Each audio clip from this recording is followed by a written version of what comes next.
You've invested 12 grand in a 110 bhp projectile. And you're not just going to ride off in jeans, t-shirt, trainers and a 50 quid helmet, are you?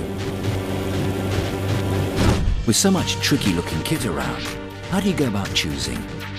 Dave uses track days in fine weather to improve machine control.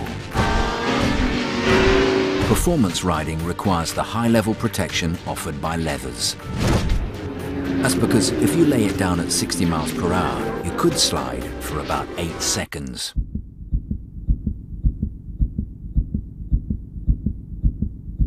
In that 8-second roll, the leather suit will save your skin with a couple of seconds to spare. Provided, and it's a big provided, it's made properly. Stitching is the first thing to go in a tumble, so it has to be double seam. The recommended thickness of anti-abrasion is 1.2 to 1.5 mil.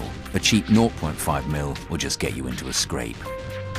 You need impact protection around vulnerable areas. Look for CE approval and large pieces of leather, as multi-seams can have weaknesses. The two-piece is more versatile. You can wear the jacket away from the road, but the zip's your weakest link. It can pull apart in a crash. Michelle uses her Blackbird to commute.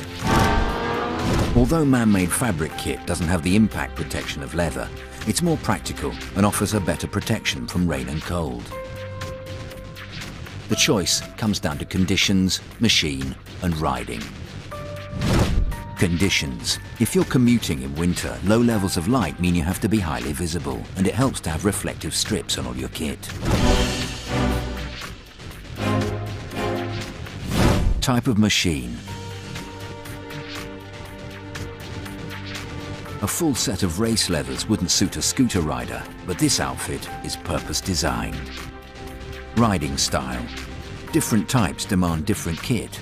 So I'd feel quite safe in that. For example, there's plenty of mileage in this for touring.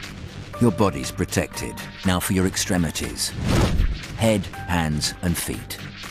Unless you suffer from claustrophobia, reject the open face helmet for the full face type, which gives superior chin and indeed weather protection. A flip front could offer the best of both worlds, or just a compromise. Glass fibre is pricier than polycarbonate, but tests show it's still the best due to its ability to absorb energy on impact. Stickers are a guide. They show the lid has passed rigorous safety tests. A gold sticker shows the highest level of protection, so go for gold.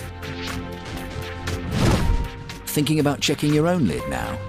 If it's had any kind of knock, the real damage may be out of sight inside. Avoid borrowing or buying second-hand at car boot sales. What is that mint paint job hiding? Buy a new one, which is a good idea every few years anyway. The standards change all the time, and helmets have different lifespans. Buy the tightest fit that's comfortable. You don't want the helmet to fall off in a spill. To test, put your thumb here and try to pull the helmet forward off your head. Hands. When you fall, your hands instinctively go out to save you. It's like being dragged along at 30 miles an hour during a press-up. Devastating, especially if you work with your hands. Which is why gloves should have extra protection on the palms and double-stitched seams. Some have knuckle and finger protection too. Feet. Ankles are very prone to injury, so there's no substitute for a strong pair of boots. Trainer-style boots aimed at scooter riders are now included in the range. Look for good all-round support with impact protection around the ankle. At the end of the day, it's a trade-off between comfort, protection, price and style. But be guided by the worst-case scenario, weigh up what you're worth and buy the best you can afford.